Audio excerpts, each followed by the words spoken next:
Hello, welcome to yet another reading, a series where new scripts are read every week by actors who have not previously read the script together. This week, we're reading the tale of the middle-aged architect Martin, his wife Stevie, and their son Billy, whose lives all crumble apart after Martin falls in love with a goat. In the 2000 dramedy, written by Edward Albee, it's The Goat, or Who is Sylvia? Joining with me today are a bunch of lovely actors, but I'll let them introduce themselves. Hi, my name is Katerina, and I will be reading the role of Stevie. Hi, my name is Cameron, and I'll be reading the role of Martin. Oh, I'm Steven, and I'll be reading for the role of Ross. Hi, I'm Zachary, and I'll be reading for the role of Billy. Yeah, without further ado, why don't we head right into it? I'm also going to be doubling up as stage directions because there aren't that many. So, if everyone's ready, here we go. Scene 1, the living room. Stevie on stage arranging flowers. What time are they coming? Martin, what time are they coming? What? What? What time are they coming? Who? Soon, very soon. Why can't I remember anything? Why can't you remember anything? Anything, nothing. Can't remember a thing. This morning, so far, I couldn't remember where I put the new head for the razor. I couldn't recall Ross's son's name. Still can't. 2 cards in my jacket make no sense to me, whatever, and I'm not sure I know why I came in here. Todd. What? Ross's son is called Todd. Right. Why the flowers? To brighten up the corner. Where you are? Where I am? Where you'll probably be sitting to make the cameras happy. What are they? Cameras? No, these. Ranunculus. Ranunculi. Pretty. Why don't they smell? They're secretive. Probably too subtle for your forgetful nose. Every sense going. Taste next. Touch. Hearing. Ha! Hearing! What? What? And to think you're only 50. Did you find it? What? The new head for the razor. Right. A new head. I'll need that next. The whole thing. Why did you want to remember Todd's name? Well, to begin with, I shouldn't be forgetting it. And when Ross shows up and he asks about Billy, I can't say, he's fine. How's, your son? Todd. Todd. How's old Todd? Young Todd. Yes, it's the little slips. I wouldn't worry about it. Are you gonna offer them stuff? Coffee, beer? Probably. Do you think it means anything? I don't know what it is. That I can't remember anything. Probably not. You have too much to remember, that's all. You could go in for a checkup if you can remember our doctor's name. Percy. Right. Who could forget that? Nobody has a doctor named Percy. What's the matter with me? You're 50. No, more than that. The old foreboding. The sense that everything going right is a sure sign that everything's going wrong, of all the awful to come. All that? Probably. Why did I come in here? I heard you in the hall. I called you. Ha. What's my name? Pardon? Who am I? Who am I? You're the love of my life. The mother of my handsome and worrisome son, my playmate, my cook, my bottle washer. Do you What? wash my bottles? As long as I haven't. I may have washed one of your bottles. Do you have bottles? Everyone has bottles. Right. But what's my name? Stevie? Good. Will this be a long one? Along what? Interview. The usual, I guess. Ross said it wasn't going to be a feature, sort of a catch-up. On your 50th. On my 50th. I wonder if I should tell him that my mind's going. If I can remember. Your mind's not going. My what? Your mind, darling. It's not going anywhere. Am I too young for Alzheimer's? Probably. It's nice to be too young for something. Hmm. The joke is, if you can remember what it's called, you don't have it. Have what? Oh, Ah, oh, you know how to turn a girl on. Forehead kisses. Where have you been? what time are they coming? Soon. You said very soon. I did. Good. Did you find it? What? The head for your razor. No, it's around somewhere. But these. What the hell are these? Basic Services Limited? Basic Services Limited? Limited to what? Clarissa Atherton? Clarissa Atherton, no number, no internet thing. Clarissa Atherton? Basic services. Clarissa Atherton Basic Services? Every time someone gives me one of these, I know I'm supposed to give them one back, and well, I don't have them. It's embarrassing. I've told you to have them made cards. I don't want to. Then don't. Who is she? Who? Clarissa Atherton Basic Services. Does she smell funny? I don't know. I don't know who she is. As far as I know, where were we this week? Oh, it doesn't matter, sweetie. If you're seeing this Atherton woman, this dominatrix who smells funny, How could I be seeing her? Whoever she is, there's nothing on the card. Dominatrix. why not? Maybe you know things I don't. Maybe. And I probably know one or two things you don't. It evens out. Yes. Do I look okay? For the TV? Yes. Yes. Really? I said yes. Fine. The old prep school tie? Is it? Oh, yeah, so it is. No one puts on their prep school tie by accident. No one. What if you can't remember that's what it is? No one. If you do get Alzheimer's and you get to the stage you don't know who I am, who Billy is, who you are for that matter. Billy? Stop it. When you get to the point you can't remember anything, someone will hand you that and you'll look at it and you'll my prep school tie, my prep school tie. Doom time. If you are seeing that woman, I think we better talk about it. If I were, we would. If not the dominatrix, then some blonde half your age, some chippy, as they call them, as they used to call them. Or worst of all, someone just like you. As bright, as resourceful, as intrepid, merely new. You win them all, don't you? Enough. Door. The next several speeches are done in a greatly exaggerated Noel Coward manner. English accents, flamboyant gestures. Something's going on, isn't it? Yes, I've fallen in love. I knew it! Hopelessly. I knew it! I fought against it. Oh, you poor darling. Fought hard. I suppose you'd better tell me. I can't. I can't. Tell me, tell me. Her name is Sylvia.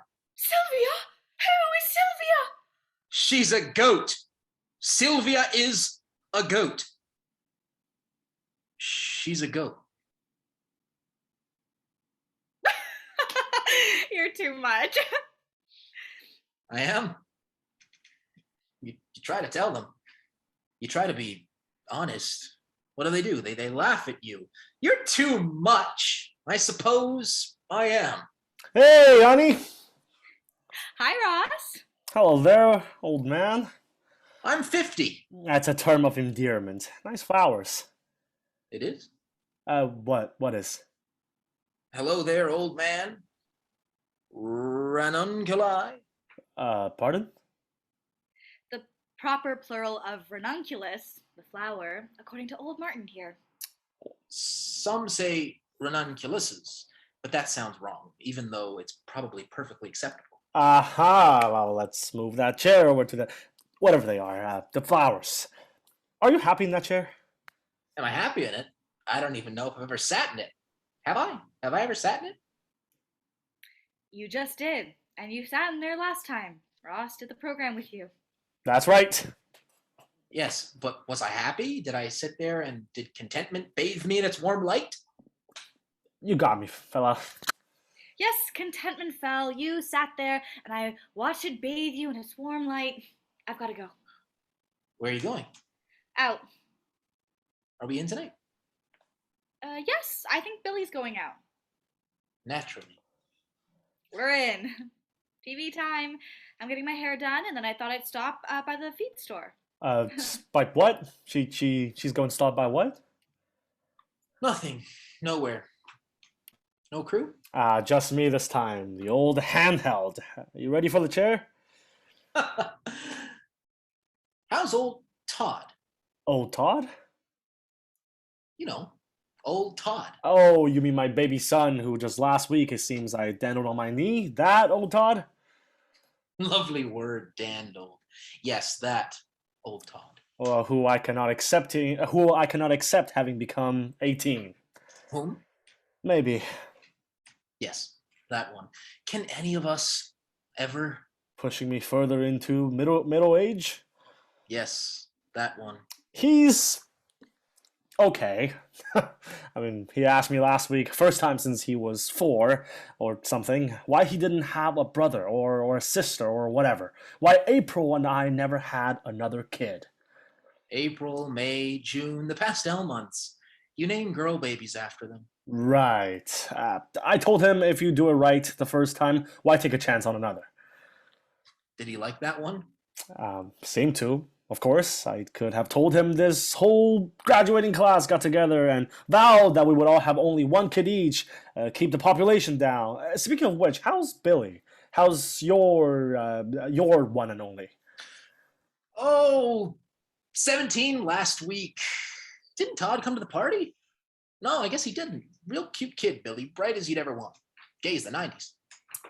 Passing phase. Have you had the old serious talk? The you'll get over it once you meet the right girl lecture? No, I'm too smart for that. And so is he. So is Billy. I told him to be sure. Says he's sure.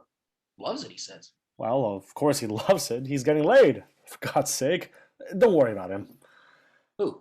Billy. 17. It's a phase. Like the moon, eh? He'll straighten out, to make a pun. Billy will come out of it. He'll be okay. Sure. Voice test, phone off. I assume Stevie did it. I hear a kind of rushing sound, like a whoosh or wings or something. It's probably the Eunemeides. More like the dishwasher. There, I stopped. Then it probably wasn't the Eumenides. They don't stop. They go right on. Right. Why is Stevie going to the feed store? She isn't. Well, then why did she It's say a joke. a standing joke? No, a new one, a brand new one. Okay, ready? Ready, Martin. Here we go. Just be yourself. Really? Well, no, maybe not, but put on your public face. Okay. And don't switch in the middle. Okay. Jesus. Good evening. This is Ross Tuttle. Welcome to People Who Matter. Some people have birthdays and no one pays them any mind. Well, family, of course. Friends and others. Well, some people are, I was going to say special, but that's a dumb word. For everyone matters. Everyone's special. But some people matter in extraordinary ways, in ways which affect the lives of the rest of us, enrich them, inform them. Some people, I guess, are, well, more extraordinary than others. Martin Gray, whom you've met on this program before, is such a man, such a person. Good evening, Martin. Good evening, Ross. It's mid-afternoon. I know, shut up. 3 things happened to you this week, Martin. You became the youngest person to ever win the Pritzker Prize, architecture's version of the Nobel. Also this week, you were chosen to design the World City, the $200 billion dream city of the future financed by U.S. electronics technology and set to rise in the wheat fields of our Middle West. Also, this week, you celebrated your 50th birthday. Happy birthday, Martin, and congratulations! Thanks, Ross. Quite a week, Martin. Yes, it was quite a week. Well, how does it feel, Martin? Becoming 50. No, all of it. Yes! Well, Well, it must be amazing. No thrilling. turning 50, no, not really. No. The other, the World City, the Pritzker, all that. Oh, that. Well, yes, amazing, thrilling. Well, for one so young. 50 is young. Well, for the Pritzker Prize. Where were you when they told you? I was at the gym. I'd taken all my clothes off, and Stevie called me there. Stevie is your wife. I know that. Well, how did it make you feel? Stevie being my wife? No, the prize. Well, it was gratifying. Not being naked, but hearing about it. The prize. Weren't you thunderstruck? Well, no, they'd hinted at it. The prize, I mean, and But it was pretty wonderful, wasn't it? yes, it was pretty wonderful. It is pretty wonderful. Tell us about the World City. Well, you just did. $200 billion in all, the wheat fields of Kansas or whatever. What an honor. What a duel of honors. You're all the pinnacle of your success, Martin. You mean it's all downhill from here? Oh, cut. What's the matter with you? Sorry? I can't shoot that. You were a million miles away. That far? You want to try again? Try what? The taping, the program. Oh, Oh, we're taping? yes, I know. Something the matter? I think so. Yes, probably. Well, do you want to talk about it, as they say? About what? About what's the matter? Why? What's the matter? Well, you said something was the matter. That you think something's the matter. Oh, 40 years, Martin. We've known each other 40 years, since we were 10. yes. That gives you something. Rights or something. I'm your oldest friend. No, my aesthetics professor at college. I still see him. He's a lot older than you. He's over 90. Your longest friend, the person you've known the longest. No, my Aunt Sarah, she's known me. She's not a friend. Oh, No, she's a relative. Relatives are not friends. oh. Now, Are not the same as friends, Jesus.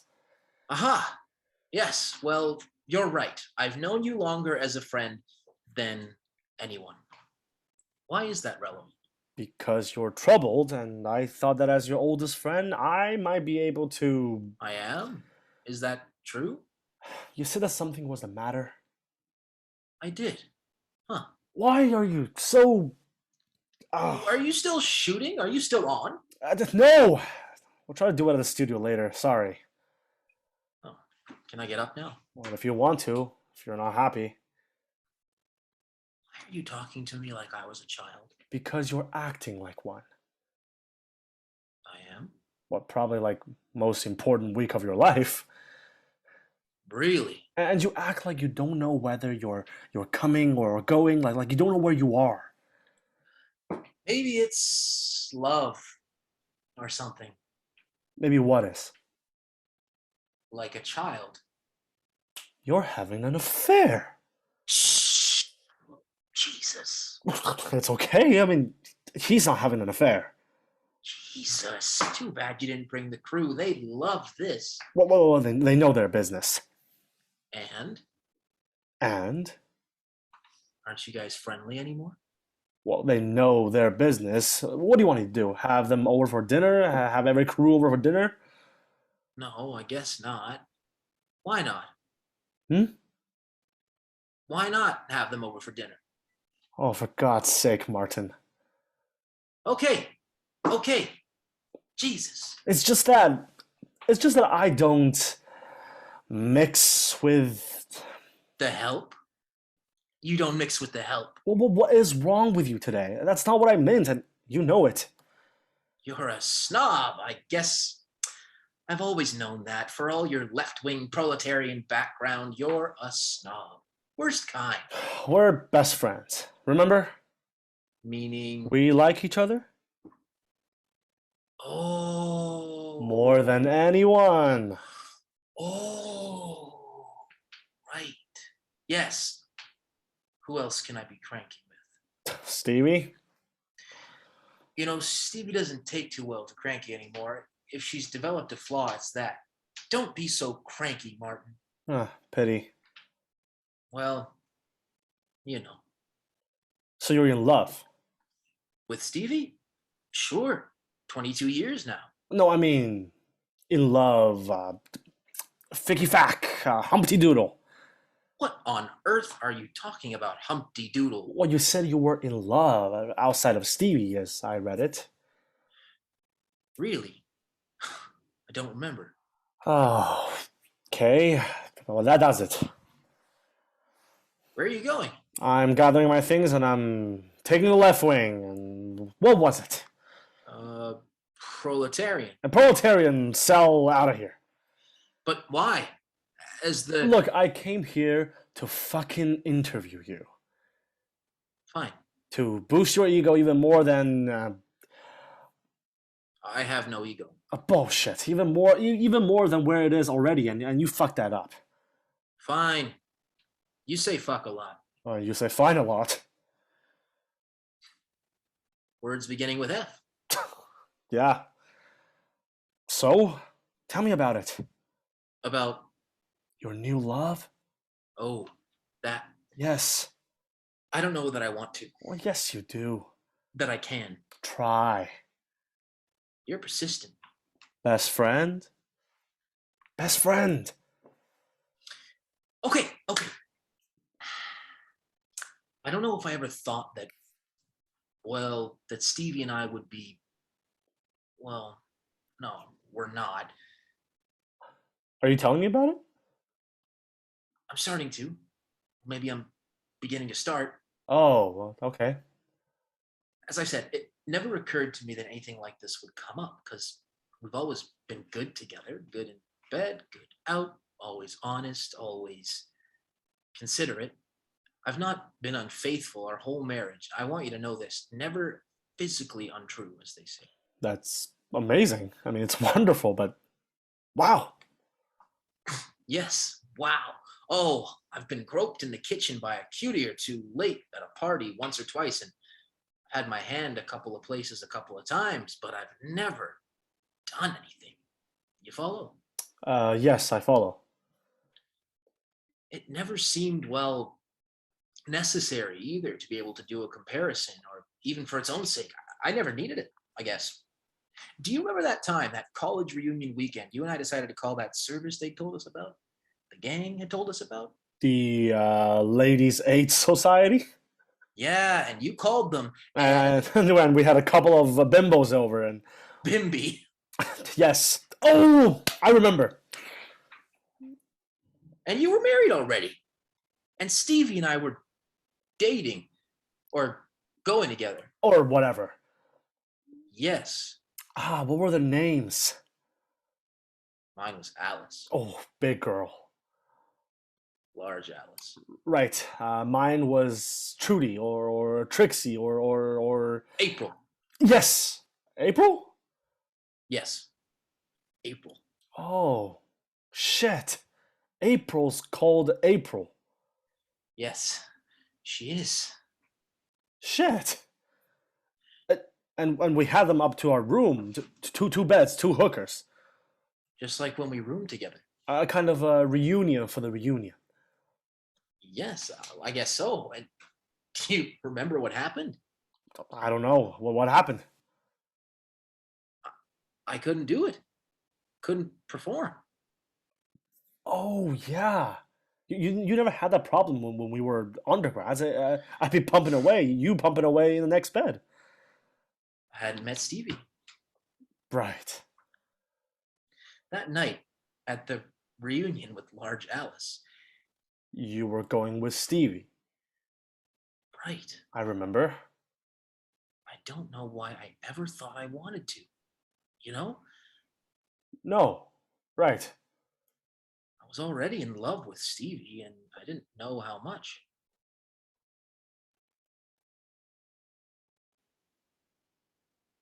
Well, amazing theory. The heart rules the dick. I always thought that dick was driven by Don't be cynical. oh, a new part of my left wing. What? Proletarian. Yes, my left wing, proletarian, snobbish, cynical self. Right. And not new. You do see, don't you? In love with Stevie. She owns every part of me. Look, when I'm traveling and Stevie's here and I get itchy, You give yourself a hand job and you think about Stevie, about you and Stevie. yes, Oh, wonderful. I didn't catch your tone. There wasn't any. Go on. How did you fuck it up? What? Fuck what up? Are you playing games? No, fuck what up? Your life. Well, apparently, you and Stevie. How'd you fuck it up? Oh, that. Getting an answer out of you is. Okay. As I told you, I've never been unfaithful, never needed it, never. Yeah, right. You told me. And then one day, Yeah. and then one day. That's it? And then one day while I was house hunting, barn hunting actually, Stevie and I had decided it was time to have a real country place, a farm maybe. We deserved it. So I was in the car about 60 miles out from the city. Stevie couldn't come with me. Beyond suburbs. Yes, beyond the suburbs, farms around it, small farms. And I found a wonderful place, a wonderful old farmhouse, and a lot of land. The old back 20 or whatever it is. Right.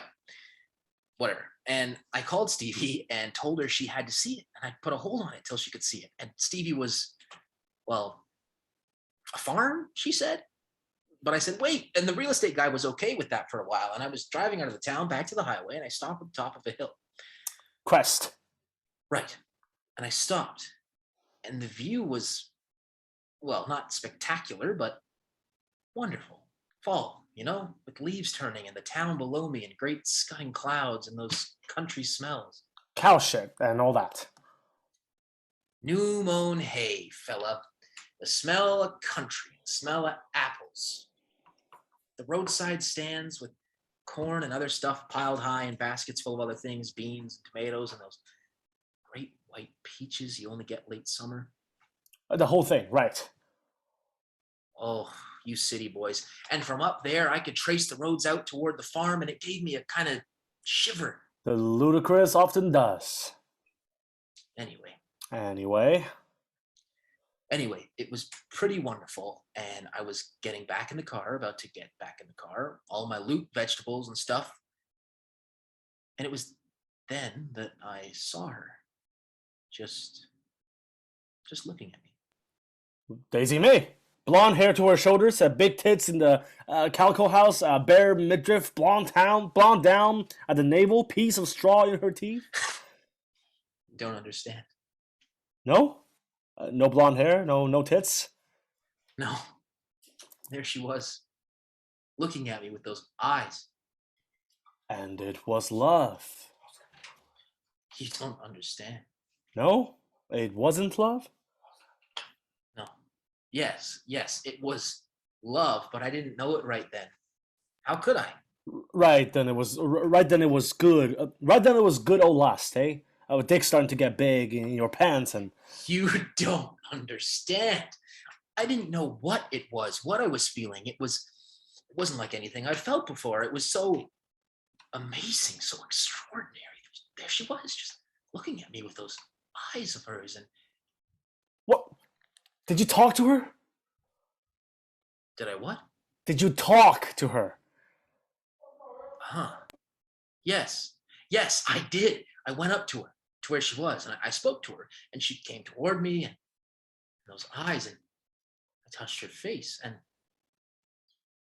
I don't want to talk about it. I can't talk about it. All right, let me help you. You're seeing her. Yes. Oh, yes, I'm seeing her. You're having an affair with her. A what? Having a what? You're screwing her. Yes.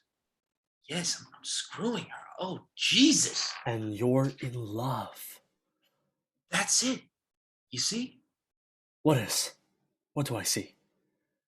I am seeing her. I am having an affair, I guess. No, that's not the right word. I am screwing her, as you put it, all of which is beyond even. Yes, I'm doing all that. And you're in love with her. Yes. Yes, I am. I'm in love with her. Oh, Jesus. Oh, Sylvia. Oh, Sylvia. I almost dare not ask this, but who is Sylvia? I can't tell you. Well, spun me. You can't tell Stevie. It would. No! Well, then who is she? Who is Sylvia?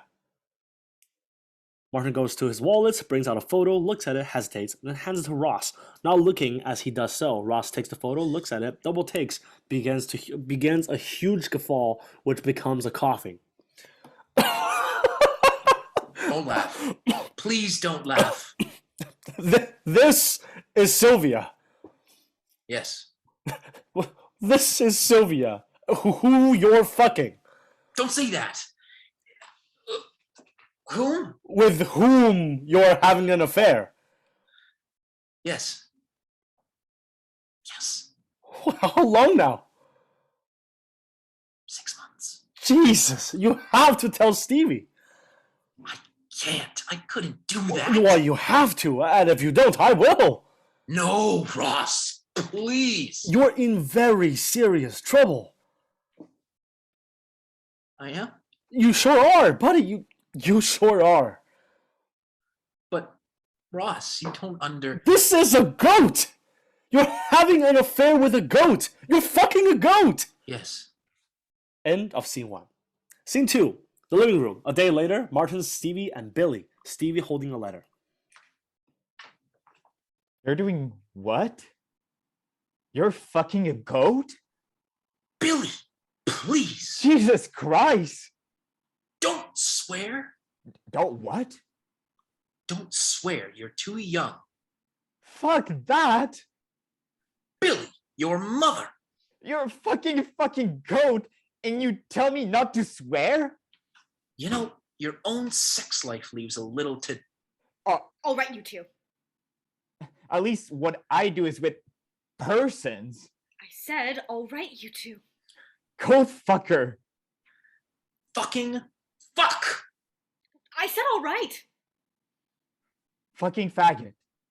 You called me a fucking faggot. I'm sorry. Your father's sorry, Billy.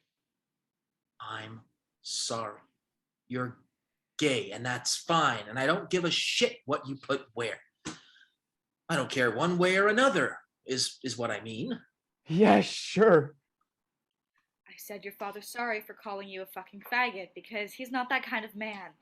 He's a decent, liberal, right-thinking, talented, famous, gentle man who right now would appear to be fucking a goat. And I would like to talk about that if you don't mind, or even if you do. Sure, Mom. I'm sorry, you go right ahead. Dear. Let's review Ross's letter, shall we? How could he do such a thing? How could he? Best friend to both of us. Man you would trust with your wife, no? Sure. How could Ross write me this letter? Yes. Because I love you, Stevie, as much as I love Martin. Because I love you both, respecting you, loving you. I can't stay silent at a time of crisis for you both, for Martin's public image and your own deeply devoted. Bullshit. Yes? Yes. So anyhow, let's not pretend he never wrote the letter. Let's not pretend I didn't get it in the mail today. Nice that. No electronic nonsense, and let us not pretend that I did not read it. No, no, of course not. And let us not pretend that Ross does not tell me that you are having an affair with. How does he put it? An affair with a certain Sylvia, who, I am mortified to tell you, he does get a flowery, doesn't he? Yes, he does. I am mortified to tell you is a goat. Jesus. Will you be still? Be still? Hey, sure, Jesus. You will, of course. He shocked and greatly distressed. No kidding, huh? Shocked and greatly distressed to know of this, but I felt in my obligation to be the one to bear these tidings. Tidings? Yes, tidings. Jesus, of comfort and joy. As I'm sure you'd rather have heard it from a dear friend, as opposed to what? The ASPCA? Oh God. Doubtless, Martin. Doubtless? Probably.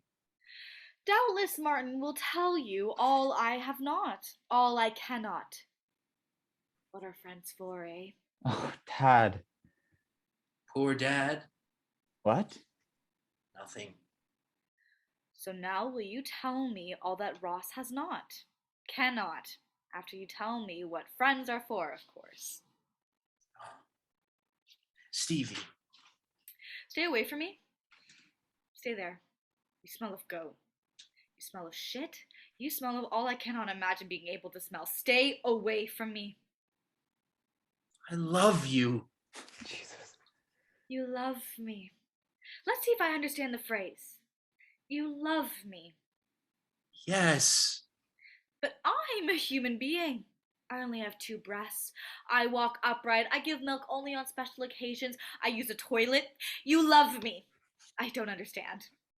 Oh, God. How could you love me when you love so much less? Oh, God. Fucking a goat? That does it. Out. What did I say? I said he was. Enough. For Christ's sake, I. Go to your room. Oh, really, Martin? Go to my room. Go to your room. What am I, 8 or something? Go to my room? You better go, Billy. If you stay, you might learn something. Nicely put. Thanks. You want me to leave you here with this pervert? Just go to your room, Billy. Don't go outside or go to one of your public urinals or one of those death clubs or... Knock it off! Wow. You seem to know a lot about all that. I read. Sure. I'll go. If you think it's okay, Ma, I'll go. But not to your places. I'll probably go to my room and I'll probably close my door and I'll probably lie down on my bed and I'll probably start crying and it'll probably get louder and worse. But you probably won't hear it, either of you, because you'll be too busy killing each other. But I'll be there and my little 8-year-old heart will for certain be breaking. In twain, as they say. Very good. Very good. Yes, very good, Billy. Jesus Christ! Billy, Let him go. Well, now just you and me. yes? I take it you want to talk about it. Oh, God. You take it? Is that a yes? I was out shopping today. Dress gloves, if you want to know. I still wear them for weddings and things. Who's getting married? Shut up! Sorry. Dress gloves. And then to the fish people and Shad Row. It just come in and then back home and then you were gone. And I heard Billy's music up in his room and there was the mail. You'd gone out before it came. Not that it would have mattered. We don't read each other's. Would that we did. Oh, I would have found out sooner or later. And there was Ross's letter. Ross, writing to me. Whatever for? Oh, And I was standing in the pantry. I'd put the row away and had left the kitchen, and it was moving to the dining room on my way to the stairs, and I began to read it. Ross shouldn't have done this. He knows he shouldn't have done this. Dearest Stevie, God. this is the hardest letter I've ever had to write. Sure. You doubt it? The hardest letter I've ever had to write, and to my dearest friends. But because I love you, Stevie, as much as I love Martin, because I love you both, respect you, love you, I can't stay silent at a time of crisis for you both, for Martin's public image and your own deeply devoted. As I said, bullshit. Self. I must put it baldly, for hinting would only put off the inevitable. Martin, and he told this himself. I would have liked to have been listening to that conversation. No, you wouldn't. Martin is having an affair with a certain Sylvia. Oh God, I thought at least it's someone, I don't know, at least it's not Ross's first wife, the one I thought you might, if you were going to. Rebecca? Yes, or maybe your new assistant. Who? Ted Ryan? No, the other one, the one with the Hooters. Oh, Lucy something. Yes, Lucy something. You men are the end. Or was I? An affair with a certain Sylvia who, I am mortified to tell you, is a goat. You will, of course, be shocked and greatly disturbed to know of this, but I felt it my obligation to be the one to bear these tidings, as I'm sure you'd rather have heard it from a dear friend. Doubtless, Martin. Doubtless. Sounds right. Doubtless, Martin will tell you all I have not, all I cannot, with profound affection for you both. Ross. Well? Yes. Well. We will now discuss it. Of course. Though you wouldn't understand. Oh! Do you know what I thought? What I thought after I'd read the letter right to the end. No, I don't want to know. Or guess. Well, I laughed, of course. A grim joke, but an awfully funny one. That Ross, I tell you. That Ross. You go too far, Ross. It's funny. It's in its awful way, but it's way overboard, Ross. So I shook my head and laughed at the awfulness of it and the absurdity, the awfulness. Some things are so awful you have to laugh, and then I listened to myself laughing, and I began to wonder why I was laughing. It's not funny when you come right down to it, Ross. Why was I laughing? And just like that, I stopped. I stopped laughing. I realized probably in the way if you suddenly fell off a building, oh shit, I've fallen off a building and I'm gonna die, I'm gonna go splat on the sidewalk like that. It wasn't a joke at all, and it was an awful and absurd, but it wasn't a joke, and everything tied in. Ross coming here to interview you yesterday, the funny smell, the no coward bid we did about you having an affair, and with the goat, you said it right out, and I laughed. You told me. You came right out and fucking told me, and I laughed, and I made jokes about going to the feed store, and I laughed. I fucking laughed until it stopped. Until the laughter stopped. Until it all came together on Ross's letter, and all the rest. The odd smell, the mistress' perfume on you, and so I knew. Stevie, I'm so... Shut up. And so I knew. And next, of course, came believing it, knowing it. Knowing it's true. It's one thing, but believing what you know. And there's the tough part. We all prepare for the jolts along the way, disturbances of the peace, the lies, the invasions, the infidelities, if they happen. I've never had an affair, but by the way, all our years together, not even with a cat or anything. Stevie. We prepare for things, for lessonings, even inevitable lessonings, and we think we can handle everything, whatever comes along, but we don't. No, do we? Do we? No, no, we don't. Fucking right, we don't. Something can happen that's outside the rules that doesn't relate to the way the game is played. Death before you're ready to even think about it, that's part of the game. A stroke that leaves you sitting looking at an eggplant the week before and had your husband, that's another. Emotional disengagement, gradual, so gradual you don't even know what's happening, or sudden. Not very often, but occasionally that's another. You've read about spouses. God, I hate the word spouses. Who all of a sudden start wearing dresses. Yours or their own collection. Wives gone dyke. But if there's one thing you don't put on your plate, no matter how exotic your taste may be, it's bestiality. Don't. You don't understand. The fucking of animals.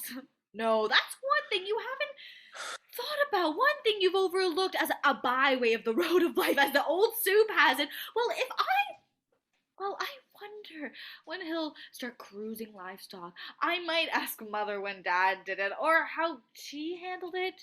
No, that's one thing you haven't thought about, nor could you conceive of. So, how was your day? Well, I had a good day at the office.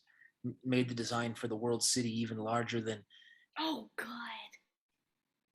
and then I stopped by the haberdasher. Haberdasher. That's someone who makes haberdash. Haber, I think. Dash is part of doing it. Ah, then what? Well, then I drove back home and What? You didn't stop by to see your lady friend? Get a lick in? she's in the country. Please, Stevie, don't. She's in the country. I keep her there. Where? Please, don't. Martin, did you ever think you'd come back from your splendid life, walk into your living room and find you had no life left? Not specifically, no. I think we better talk about this. If I'm going to kill you, I need to know exactly why. All the details. You really want to? What? Kill you? No. Learn about it? No! I don't really want to. I want the whole day to rewind. Start over. I want the reel to reverse to see the mail on the hall table where Billy left it, but not seeing it because I haven't opened the door yet. Not having gotten the fish yet. I haven't bought the gloves yet because I haven't left the house yet because I haven't gotten out of our bed because I haven't waked up yet. But since I can't reverse time, yes, I do want to know. I'm reeling with it. Make me not believe it. Please make me not believe it. Why aren't you crying? Because this is too serious. Do goats cry, by the way? I don't know. I haven't. Made her cry yet? What's the matter with you? Stevie. He can't even make a goat cry. What good is he? His son's probably weeping as we speak. That was pretty awful what you said to him. Martin, pretty awful. His son's probably lying on his bed, tears flowing. His wife would be crying. Except she can't be that weak right now. And you can't even make a goat cry. Jeez. I didn't say I couldn't. I said I haven't. Well, the goats of this world must be very happy. Oh, you kid. I can't have this conversation. I can't listen to you when you're. You stay where you are. You will have this conversation with me right now. Where shall I start? Right at the beginning. Why do you call her Sylvia, by the way? Did she have a tag or something, or was it more? Who is Sylvia? There is she. That all our goats commend her. No, it just seemed right. Very good, by the way. Thank you. You saw this thing, the goat, and you said to yourself, this is Sylvia. Or did you talk to it? Hello, Sylvia. How the hell do you know it was a she? Was a female? Bag of nipples dragging in the dong, or is it your first?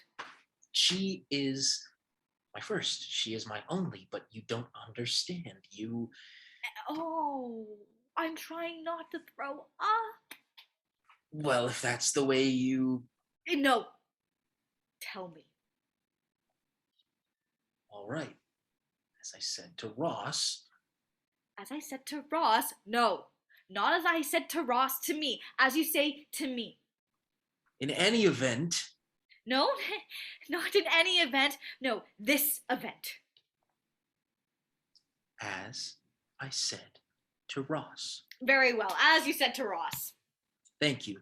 As I said to Ross, I'd gone to the country to find the place we wanted. Our country place. You went out a lot. Well, if you're after utopia, Sure. unless you're one of those people finds it right off, that's it, that's the place. Unless you're one of those, you gotta search, look around, close enough in to make it practical for our country needs. No more than an hour or so from. Oh, our country needs. You're the one who said it. Verdancy, flowers, and green leaves against steel and stone, okay? Okay. It's lovely. Now get to the goat. I'm getting there. I'm getting to her. Stop calling it her. That is what she is. It is a she. She is a she. I suppose I should be grateful it wasn't a male. Isn't it a male goat? Funny you should ask, as they say. There was a place I went to. Oh, Well, when I realized something was wrong, I mean, when I realized people would think something was wrong, that what I was doing wasn't really. I am going to kill you. Yes, probably. It was a therapy place, a place people went to talk about it, about what they were doing, and with whom. What? Not whom. What? With what? Whatever, a place. Please, let me finish this. A place to talk about it, like AA, like Alcoholics Anonymous. Goat fuckers Anonymous? Please. Please. Sorry, destroy me. It had no cute name, no AA, no nothing, just a place. How did you find it? Online. Of course. I went there, and there were, what, 10 of us. A group leader, of course. What was he fucking? Oh, cool. Sorry. He was cured. He said, odd phrase, was often. Very well. What had he been fucking? A pig, a young pig.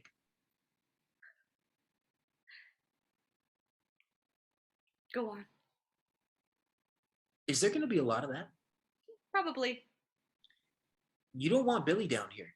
Some things. Some things are what? Private? Sacred? Husband's telling wifey about a very particular therapy session. A pig? A small one, he said. Jesus. You two okay? Yes, we're fine. Go away, Billy. Who's throwing things? I am. Your mother is throwing things. Is there going to be more? I imagine so. I gave you this one. I think I'll take it upstairs. I would have noticed, Billy. Sure. You guys hold it down.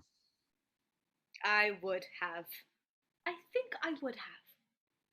So, anyway, it was this place. A pig. Really. Well, everyone had, Someone or something. Yes. And was Clarissa Atherton there? Who? Yes, that's where I got the card. And And what is she fucking? Who?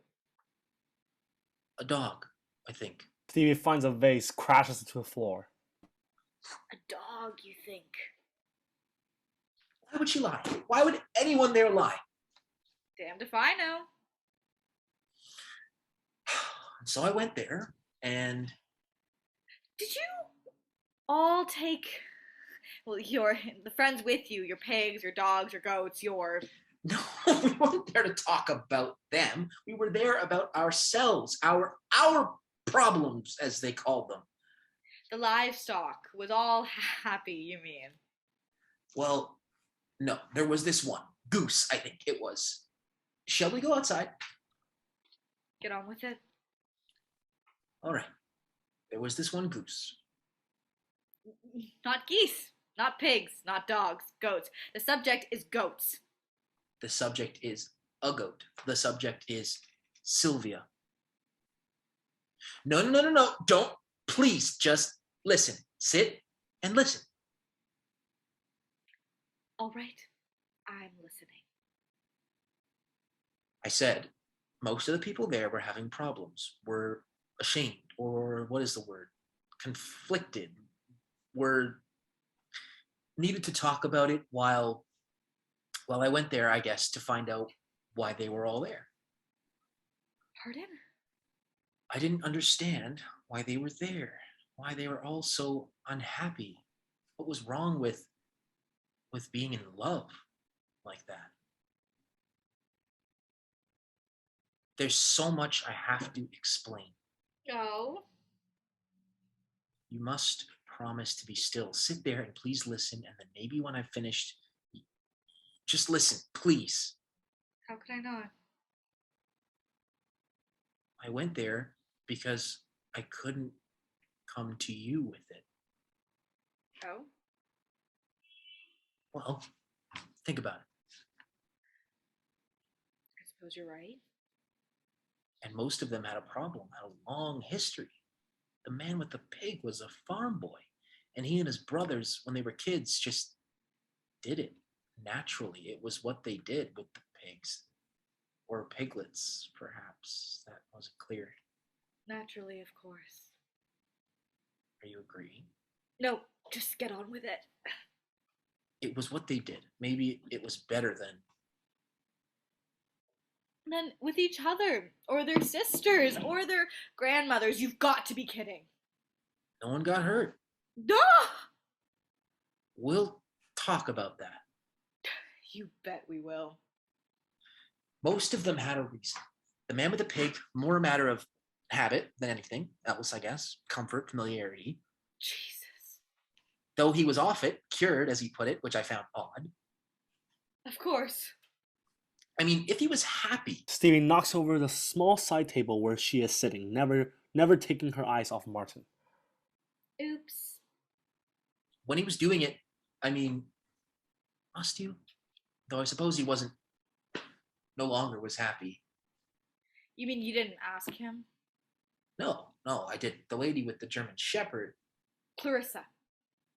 No, another one. The lady with the shepherd, it turned out she had been raped by her father and her brother when she was 12.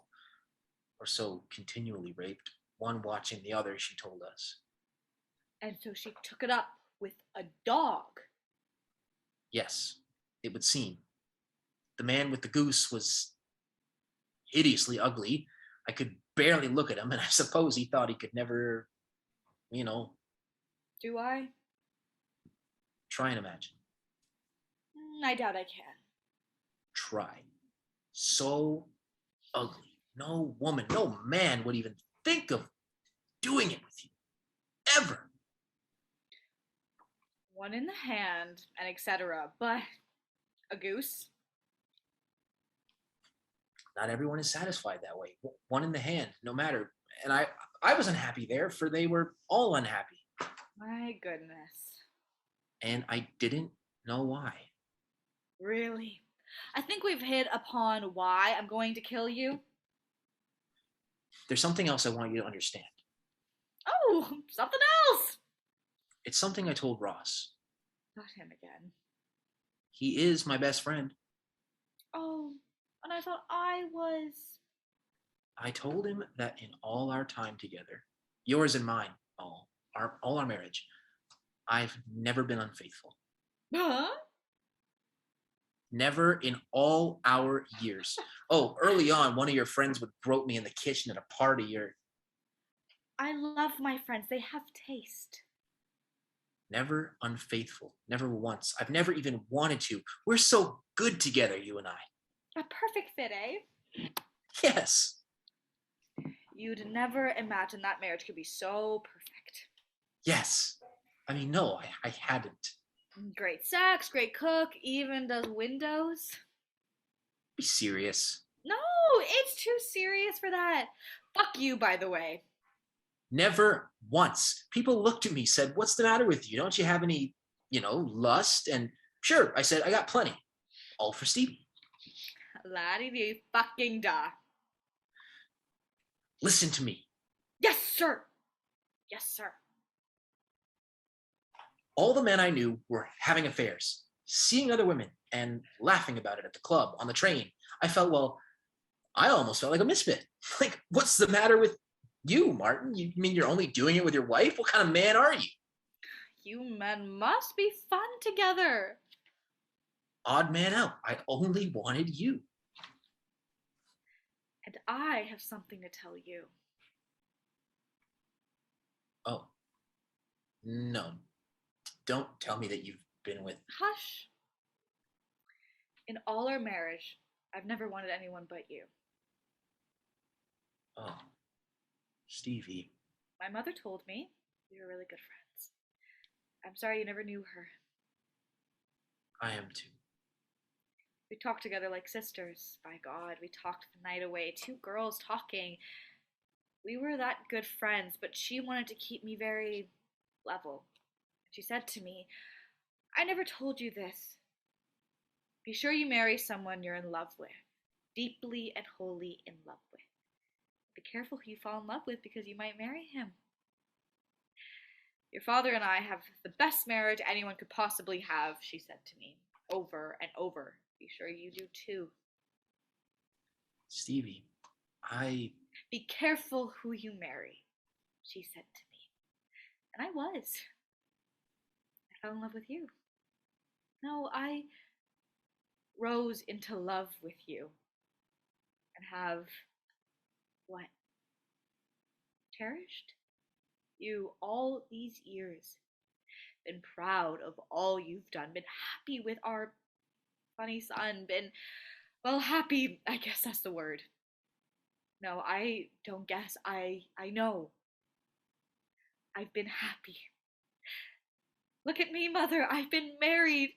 The man I loved. And I've been so happy. Stevie. Get your go fucking hands off me. All right. No more. Yes, more. Finish it. Vomit it all up. Puke it all over me. I'll never be less ready, so do it. Do it. I've laid it all out for you. I'm naked on the table. Take all your knives. Cut me. Scar me forever. Before or after I vomit on you? Sorry. Women in deep woe often mix their metaphors. Yes. Get on with it. Very good, by the way. Thanks. And hopelessly inappropriate. Yes. Sorry. Get on with it, I said. Are you gonna do that with all the furniture? I think so. You may have to help me with some of it. Truce. No truce. All of it. Now. That was my mother's painting. It still is. You found us our lovely country place. And the day I found it, I called you. You remember? I told you I'd put a hold on it. I'll never forget it. And I was driving out of the town, back to the highway, and I stopped at the top of a hill. Crest. What? Who are you? You stopped at the crest of a hill. On it, actually. Yes, and I stopped, and the view was wonderful. Not spectacular, but wonderful. Fall, the leaves turning. A regular bucolic. Yes, a regular bucolic. I stopped and got us things, vegetables and things. You remember? No, I don't. No matter. And it was then that I saw her. Who? Oh, Stevie. Who? Who could you have seen? I'm going on with this. You asked. I'm going to get it all out. Serves me right, I guess. And I closed the trunk of the car with all that I'd gotten, and it was then that I saw her, and she was looking at me with those eyes. Oh, those eyes. Them eyes! And what I felt was, it was unlike anything I'd ever felt before. It was so amazing. There she was. Who? Don't. She was looking at me with those eyes of hers, and I melted. I think that's what I did. I melted. You melted. I'd never seen such an expression. It was pure, trusting, and innocent, so guileless. Guileless, innocent, pure. You've never seen children or anything. You never saw Billy when he was a kid. Of course I did. Don't mock me. Don't mock me. I went over to where she was, to the fence where she was, and I knelt there, eye level. Goat level. I will finish this. You asked for it, and you're going to get it. So shut your tragic mouth. All right. Listen to me. It was as if an alien came out of whatever it was, and it took me with it. And it was an ecstasy and a purity and a love of a unimaginable kind. And it relates to nothing, whatever, to nothing that can be related to. Don't you see the thing that happened to me? What nobody understands, why I can't feel what I'm supposed to, because it relates to nothing. It can't have happened. It did, but it can't have. What are you doing? Being tragic. I bet a psychiatrist would love all this. I knelt there, eye level, and there was an understanding so intense, so natural. There are some things you can remember, eh? Understanding so... I can't remember why I come into rooms where I put things for the razor. And understanding so natural, so intense that I will never forget it. As intense as the night you and I finally came at the same time. What was it, a month after we began? Stevie. It wasn't happening, but it was. How much do you hate me? I love you. And I love her. And there it is. Oh, oh, oh, oh! Go on. I have to do it. Yes? Right. And there was a connection there, a communication that, well, an epiphany, I guess, comes closest. And I knew what was going to happen. I think I'm going to be sick. Please don't.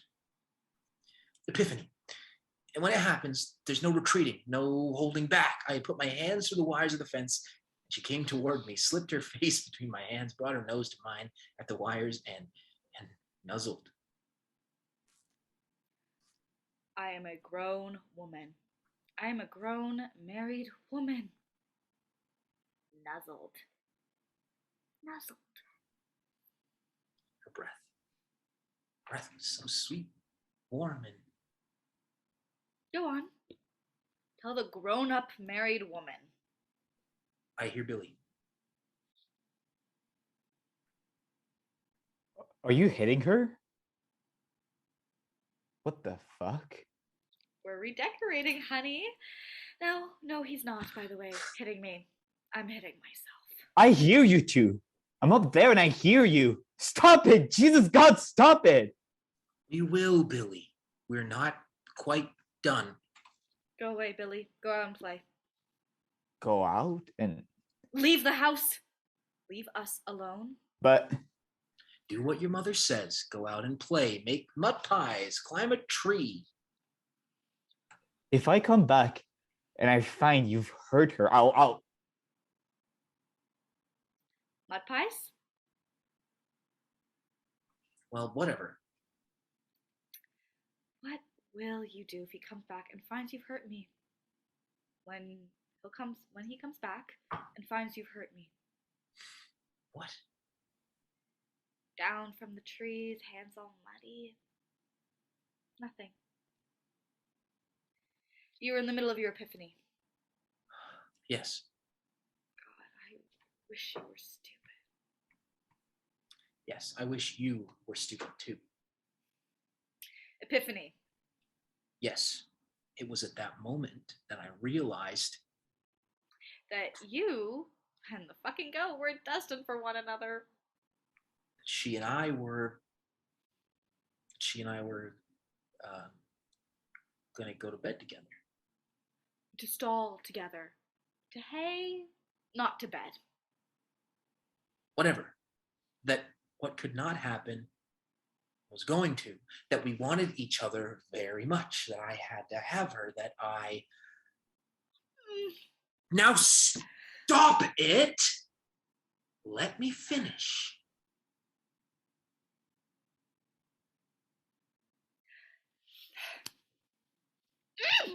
Stevie screams, a deep-throated rage, and lunges at Martin. He rises, grabs her wrist, and shoves her into the chair. She attempts to get up, but he shoves her back again. Now stop it. Let me finish. You'll be fucking Billy next. He's not my type. He's not your type. He's not your fucking type. No, he's not. You're my type. You're my type. Thank you. You're welcome. Oh, Stevie, I'm your type. And so is she. So is the goat. So long as it's female, eh? So long as it's got a cunt and is all right with you. a soul. Don't you know the difference? Not a cunt, a soul. You can't fuck a soul. No, and it isn't about fucking. Yes! No, Stevie, it isn't. Yes. It's about fucking. It is about you being an animal. I thought I was. Huh? I thought I was. I thought we all were animals. We stay with our own kind. Oh, we fall in love with many other creatures, dogs and cats, and... We don't fuck them. You're a monster. I am a deeply troubled, greatly divided Animal fucker. Sylvia and I. You're gonna tell me she wants you. Yes. What does she do? Back you into making awful little bleeding sounds? That's sheep. Whatever. Presented herself down on her forelegs, her head turned, her eyes on you, her... Stop it. I won't go into the specifics of our sex with you. Oh, thank you. You take advantage of this creature. You rape this animal and convince yourself that it has to do with love. I love her, and she loves me, and...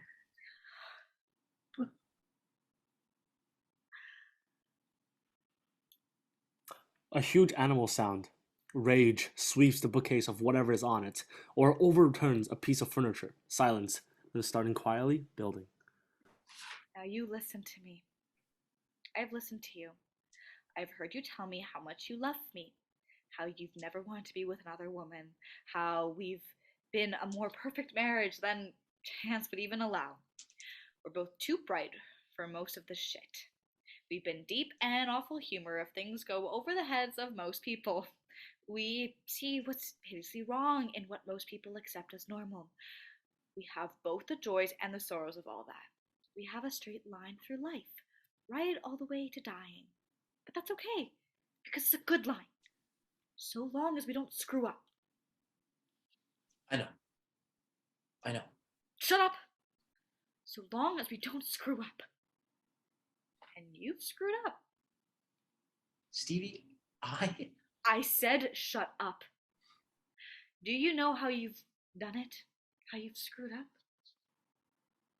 because I was at the vegetable stand one day and I looked over to my right and I saw. Because you've broken something and it can't be fixed. Stevie. Fall out of love with me? Fine. No, not fine. But that can be fixed. Time, whatever. But tell me you love me and an animal.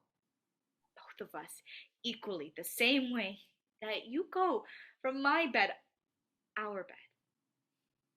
It's amazing, how good we are still, how we please each other and ourselves so fully, so fresh each time. You go from our bed, wash your dick, get in your car, and go to her, and do with her what I cannot imagine myself imagining, or worse, that you've come from her to my bed, to our bed, and you do with me what I can imagine. Love. Want you for. Stevie.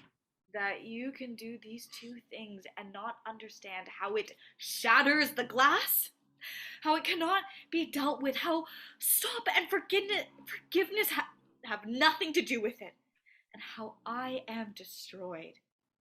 How you are. How I cannot admit, though I know it. How I cannot deny it because I cannot admit it because it is outside of denying. Stevie, I promise you I'll stop. How stopping has nothing to do with having started. How nothing has anything to do with anything. You have brought me down, you go fucker. You, love of my life, you have brought me down to nothing. You have me down, and Christ, I'll bring you down with me. She turns on her heel, exits. We hear the front door slam. Stevie. End of scene 2. And that is where we will take a short intermission break.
Welcome back to the second half of The GOAT, or Who is Sylvia by Edward Albee. We're just going to keep going with scene 3.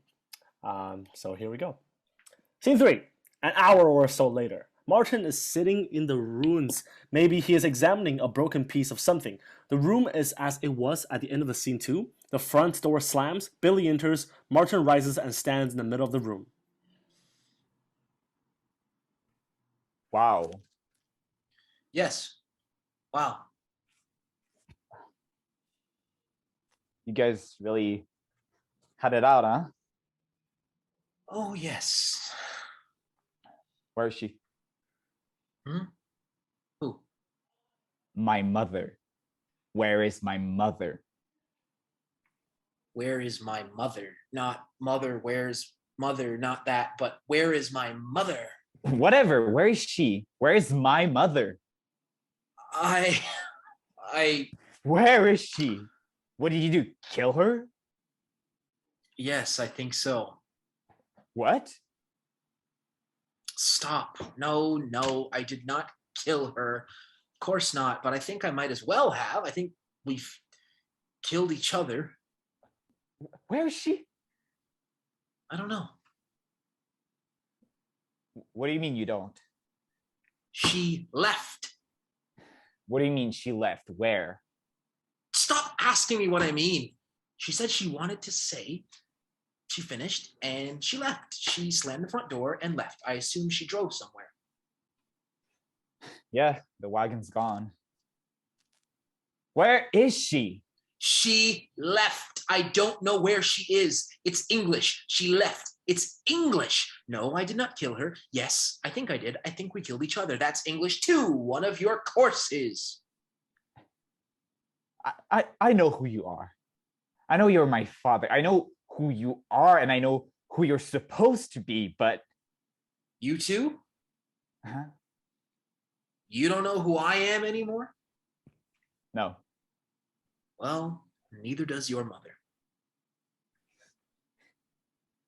Parents fight. I know that. All kids know that. There are good times and rotten ones, and sometimes the blanket is pulled out from under you and... You're mixing your metaphors. What? Never mind. Probably not the best time to bring it up. You were saying there are good times and rotten ones. Yes. Thanks. Welcome. But sometimes the whatever is pulled out from under you. Rug, I think. Right. Now, shut the fuck up. Cementicist. Very good. Where did you learn that? I go to a good school, remember? Yes, but still. I said shut the fuck up. Right. There are good times and there are rotten ones. There are times we are so deep in content, in happiness, that we think we'll probably drown in it, but we won't mind. There are some of those, not too many. There are times we don't know what the fuck's going on to us, with us, about us. And that's most of the time. I'm talking about us so-called adolescents. I know. And then there are times we wish we were old enough to just walk out the door and start all over again somewhere else. Blank it all out. And this? One guess, you fuck. What have you done with my mother? We finished our conversation. You see how we talk? We finished our conversation, and she said a final thing, and she left. She walked out the front door. Slam. How long ago? An hour, maybe more, maybe 2. I'm not very good at time and stuff right now. 2 hours. You haven't... What? Called the police? Oh, officer, help me. My wife just found out I've been doing it with livestock and she's run off. And can you help me find her? What? Take off after her? She's a grown woman. She could be having her hair done for all I know. What did she say to you? Oh, quite a few things. When she left. What did she say when she left? Something about bringing me down or whatever. Be specific. Well, it's hard to be specific. We were busy after all, and Exactly what she said, and now. you have brought me down, and I will bring you down with me. What does that mean? No one's ever brought you down? No, I suppose not. Not yet. It means what it says, that you have done to me what cannot be undone, and you won't get away with it. Billy stands for a moment and then spontaneously cries for a little, stops. I see. You destroy me, I destroy you. Yes, I see. Then there's no point in setting all this right. It does look pretty awful, doesn't it? Let's do it anyway. Set the stage for the next round. Huh? What next round? It's all behind me, isn't it? Everything, all hope, all salvation. Dead end, rock bottom, out with the garbage, flushed down the toilet, ground up, spit out over the edge with heavy weights down, sunk, whatever. All hope, everything gone, right?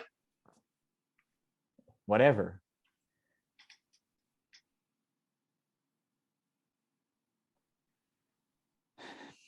What is it going to be then? Divorce? I don't know, Billy.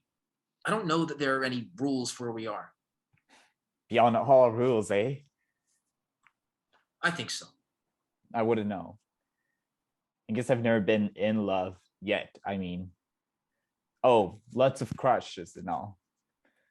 Only twice for me, your mother and Sylvia. You're really holding on to this, aren't you? To This goat. This big love affair. It's true. Grow up. Ah, is that it? Billy laughs. In spite of himself, Martin tries to right a chair. Help me with this. Thanks. Anytime. They asked us at school when last month, they asked each of us in this class to talk about how normal our lives were, how conventional it all was, and how did we feel about it. What kind of school is this? You chose it. You two chose it. And a lot of guys got up and talked about, our home lives, how our parents get on and all. And it wasn't very special, except the guys whose parents were divorced, or one who has died or gone crazy or whatever. Really? Crazy? Sure. Good private school. All guys too. Thanks. I mean, it was all about what you'd expect. Maybe everybody left all the juicy stuff out, or they didn't know it. Where does this go? Trash, I suspect. Too bad. So it was all pretty dull, pretty much what you'd expect. I take it you haven't gotten up and spoken yet? No, haven't. You know what? I'm going to tell them. When I get up there on my hind legs. Do I want to know? Sure, you're a big guy. I am diminished. Yeah? Well, whatever. I think what I'll tell them is this, that I've been living with two people about as splendid as you can get, that if I'd been born to other people, it couldn't have been any better. No, really, I mean it. You two guys are about as good as they come. You're smart and fair, and you have a sense of humor, both of you, and you're Democrats. You are Democrats, aren't you? More than they are sometimes. That's what I thought. And you figured out that raising a kid does not include making him into a carbon copy of you, that you're letting me think you're putting up with me being gay far better than you probably are. Oh, now. Thank you, by the way. It's the least. Right. You're gay? Shut up. Anyway, You've let me have it better than a lot of kids, better than a lot of mom and dads have. A lot closer to what being grown up will look like, as far as I can tell. Good guidance. It's great to see how two people can love each other. Don't. At least that's what I thought. Until yesterday. Until the shit hit the fan. Billy, please don't. Until the shit hit the fan and the talk I was going to do at school became history. What will I say now? Goodness me. The good ship lollipop has gone and sunk. What will I say? Well, let's see. I came home yesterday and everything had been great. Absolutely normal. Therefore, great. Great parents, great house, great trees, great cars. You know, the good old great. But then today, I come home and what I find my great mom and my great dad talking about a letter from great good friend Ross. Fuck Ross. Yes? A letter from great good friend Ross written to great mom about how great good dad has been out in the barnyard fucking animals. Don't do this. Animals! Well, one in particular, a goat. A fucking goat. You see, guys, your stories are swell or whatever, but I've got one knock your socks off. As they used to say, wipe the tattoos right off your butts. You see, well, great old mom and great old dad have been doing the great old parent thing. One of them has been underneath the house, down in the cellar, digging a pit so deep, so wide, so huge, we'll all fall in and never be able to climb out again. No matter how much we want to, how hard we try. And you see, kids, fellow students, you see, I love these people. I love the man who's been down there digging when he's not giving it to a goat. I love this man. I love him. Billy drops whatever he's holding, moves to Martin, arms out. I love him. Wraps his arms around Martin, who doesn't know what to do. Starts kissing Martin on the hand, then on the neck, crying the while. Then it turns, or does it? And he kisses Martin full on the mouth, a deep, sobbing, sexual kiss. Ross is entered, standing, watching. Martin tries to disengage from Billy, but Billy moans, holds on. Finally, Martin shoves him away. Billy stands there, still sobbing, arms around nothing. They have not seen Ross. Don't do that. I love you. Sure you do. You faggot? You faggot? That's not what I was gonna say. Dad, I love you. Hold me, please. Shh. I'm Shh, sorry, no. I didn't mean to. No, it's all right. Here, let me hold you. Billy moves to him again, a momentary silent embrace. Excuse me. I'm sorry, I didn't mean to interrupt your little... What? See a man and his son kissing? That would go nicely in one of your fucking letters. Judas, get out of here. It wasn't... It wasn't what you think. Yes, it was. Don't apologize. Too bad you couldn't have brought your fucking TV crew over. Don't you and your son ever kiss? Don't you and, what's his name, Todd, love one another? Not that way. That way? What way? This boy is hurt. I've hurt him and he still loves me, you fucker. He loves his father, and if it clicks over and becomes, what, sexual for just a moment, so what? So fucking what? He's hurt and he's lonely, and you mind your own fucking business. You're sicker than I thought. No, I'm hysterical. It did. It clicked over and you were just another... It's all right. Another man. I get confused. Sex and love, loving, and I probably do want to sleep with him. I want to sleep with everyone. It's all right. Except you, probably. Jesus. Sick. What is it, contagious? What? Is what?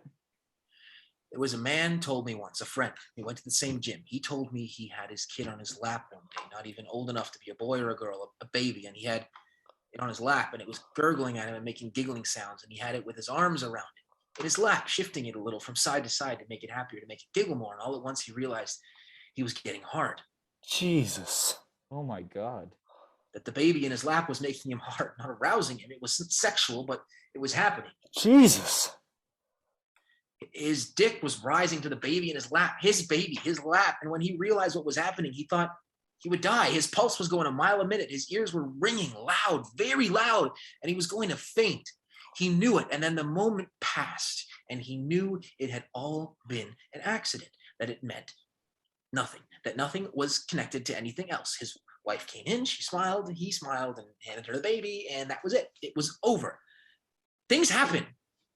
Besides, I'm hysterical, remember? What are you doing? Defending yourself? Jesus, you're sick. Do you have any other words? Sick and Jesus? Is that all you have? Was it me?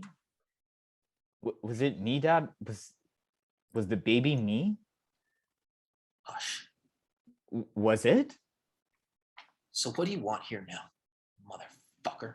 Judas? Stevie called. What? An hour ago? More? She said she needed me. She said to come over. Get out. She called you? Yes. Getting hard with a baby. Is there anything you people don't get off on? Was it, Dad? Of course not, Billy. Is there anything we people don't get off on? Is there anything anyone doesn't get off on? Whether we admit it or not, whether we know it or not. Remember Saint Sebastian with all the arrows shot into him? He probably came. God knows the faithful did. Shall I go on? You want to hear about the cross? No, of course it wasn't. Wasn't me. Sick, sick, sick. I'll tell you what's sick. Writing that fucking letter to Stevie. Why does it matter? That's what's sick. I'll tell you about it. I share it with you. The whole awful thing, because I think I've lost it maybe. I tell you, I share it with you because you're what? You're my best friend in the whole world. Because I needed to tell somebody with his head on straight enough to hear it. I tell you, and you fucking turn around and tell I me. had to. No, you didn't. You didn't have to. Well, I couldn't let you continue. I could have worked it out. I could have stopped and no one would have known except you, motherfucker. Mr. One Strike and you're out. I could have. No, you couldn't. I could have worked it out. And now nothing can ever be put back together. Ever. Dad. You shut up.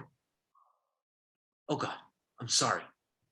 Yes, all right. It was sick. And yes, it was compulsive and... Is! Not was, is! Is. Is! All right. Is sick. Is compulsive. And it was wrong. It was what? Wrong! Deeply, destructively wrong. Whatever you want. But I could have handled it. You didn't have to bring it all down. You didn't have to destroy both of us. You didn't have to destroy Stevie too. Me? Me bringing you down? This isn't embezzlement, honey. This isn't stealing from helpless widows. This isn't going to whores and coming down with a clap or whatever, you know? This isn't the stuff that stops a career in its tracks for a little while, humiliation, public remorse, and then back up again. This is beyond that. Way beyond it. You go on, and you'll slip up one day. Somebody will see you. Somebody will surprise you one day. In whatever barn you put her in, no matter where you put her. Somebody will see you on your knees, behind that damn animal, your pants around your ankles. Somebody will watch you at it. Let him alone. Let him alone, for God's sake, Ross. Do you know that there are prison terms for this? Some states, they kill you for it. Do you know what they do to you? The press? Everybody? Down it all comes your career, your life, everything. For fucking a goat. Is that what this is then? That people will know, that people will find out that I can do whatever I want and that's what matters, that people will find out, fuck the thing itself, fuck what it means, that people will find out? Your soul is your own business. The rest I can help you with. Of course it's my business, and clearly you don't have one. Oh? So that's what it comes down to, eh? What we can get away with. Sure. Oh, thank God. It's so simple. I thought it had to do with love and loss, and it's only about getting by. Well, Stevie and I have been wrestling with the wrong angel. When she comes back, if she comes back, I'll have to set her straight about what matters. Intense look, now looking at Ross or Billy, pounding his hand on his knees perhaps. Does nobody understand what happened? Oh, for Christ's sake, Martin. Dad. Why can't anyone understand this? That I'm alone. All alone. There's a silence, and then we hear a sound at the door. Mom? You do understand, don't you? No. Stevie is dragging a dead goat. The goat's throat is cut, the blood is down, Stevie's dress on her arms, she stops. Oh, my God. What have you done? Here. Help. Help. Oh, my God. What have you done? Oh my God, what have you done? Billy is crying. Stevie regards Martin for a moment. Ross is immobile. I went where Ross told me I would find your friend. I found her. I killed her. I brought her here to you. No? No. Why are you surprised? What did you expect me to do? What did she do? What did she ever do? I ask you, what did she ever do? She loved you, you say. As much as I do. Sorry. Sorry. Dad? Mom?